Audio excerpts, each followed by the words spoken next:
Hey, welcome to the official Windows 7 channel, and this is an introductional video on the BIOS of a computer.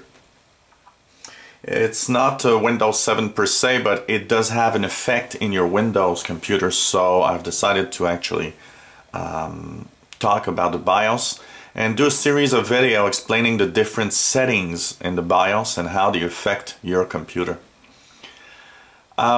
So basically the BIOS, there's different kinds of BIOS. There's the Pheonix BIOS, the Award BIOS. Dell has its own BIOS. So every computer has basically a form of a BIOS accessible on your computer.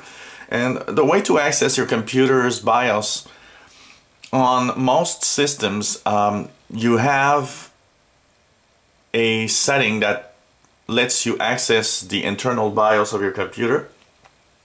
When you start it up, usually you have a start screen. If you have a Dell machine, for example, it will say Dell. This Toshiba laptop has the Toshiba logo at the start. Or some other computers might have just a black screen with some text.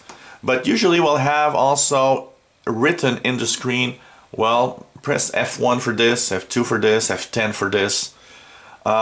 Basically this on this Toshiba, it's the F2 key. And most Toshibas will have the BIOS accessible from the F2 key. Now keep in mind, if you have a really recent computer, there is a new type of setting that prevents you from actually going into the BIOS, but is accessible through the computer itself, and I'll be showing that on my Windows, the official Windows 8 channel, because I have a new Toshiba computer, and that computer has BIOS only accessible from a program in Windows itself. Two types also of BIOS available. One is an open type BIOS where you can change almost any features. And you have another one that the BIOS is somewhat locked down. People that buy game machines, for example, gamers will want to have, gamers and I would say, hobbyists will want to have the BIOS that is unlocked, the one that you can do what you want with it. And one of the main reasons for that is because you can overclock your computer. Overclock means that you change the settings to make the processor and memory work faster than what they are meant to do. And so by tweaking these settings, you can actually increase the performance of your computer without buying a new processor, for example, or changing your memory. The main options of the BIOS are, of course, the settings. So you got basically a main page that gives you date, time, information about your memory, installed memory, the BIOS version, its language, where you can change it into another language, and often have information on the hard drives that are installed. You will have advanced features. Advanced features will let you really tweak the internals of your machine. So like I said, I'll have very detailed videos about each option and what it means and how and when should you change the settings or not. In the advanced features, you can control anything from your USB ports to all the settings in the CPU, frequency, the internal circuits and the internal components like the onboard Internet controller, the sound card if it's integrated in your computer. Sometimes you've got memory or video cards also, and you can play with that. You also got all sorts of alarm.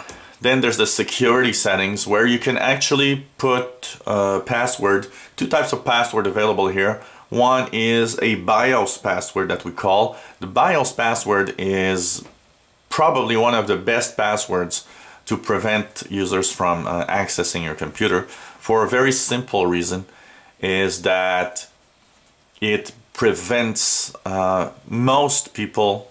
It won't prevent an hobbyist, for example, or a real tech guy from getting access to the computer. But most people will be unable to access your computer by this type of password. You can also have a password to enter the BIOS if you don't want to have anybody change the settings, for example, in your BIOS. You can also do a built-in hard drive password, and the hard drive password is basically impossible to access unless you know it. If you have sensitive data on those hard drives, the hard drive password is probably the best password you can have to protect your data, apart from the fact that you can encrypt it. You've got also, depending on your machine, other types of settings. Like here we got battery alarm and panel close alarm, system beeps, stuff like that. You've got the startup or boot option where you can actually say, well, I want my computer to start in this or that order. You can say, well, I want it to check for the because there's a CD in the drive for booting before a hard drive, for example, stuff like that. And you can modify that if you want. And then there's the exit part where you can exit without modifying anything. You can exit and save what you just modified. You can also load defaults if your computer has a bug, major bug, and you don't know where it comes from. One of the settings that you can do is do a load setup default, because it will put back the BIOS like it was when the manufacturer actually programmed it.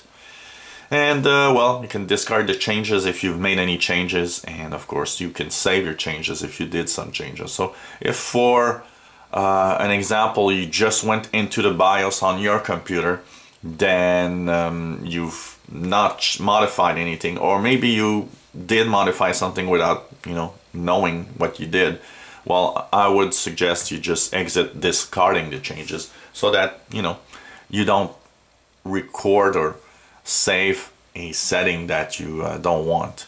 So this is the BIOS. The BIOS is basically the little program that starts and controls your computer when it boots up. Before Windows is there, the BIOS will actually do a lot of stuff and a lot of checks. Then it will go on into booting Windows, and the BIOS also has a lot of control over what Windows sees and how Windows will react. So that's another feature that's important of the BIOS, knowing that the BIOS has an effect in your computer's operating system also. So this was a quick look at the BIOS itself in your computer. Look at other videos if you want to learn more, because we'll have detailed information about the BIOS itself and what we can change and what it means when we change those settings. So hey, if you want to learn more about your computer, about Windows 7, click the subscribe button at the top of the screen. You'll be informed when new videos are online. If you have any comments, questions on what you've seen, let us know. And hey, take a look at our other videos. This is a complete series on learning the BIOS in your computer. And we'll use this Toshiba as an example, but there are many variants of the BIOS, and I will try to probably put another one with a Dell computer showing the differences in the BIOS of each computer. So thanks for watching. Hope you come back to the official Windows 7 channel. Bye bye.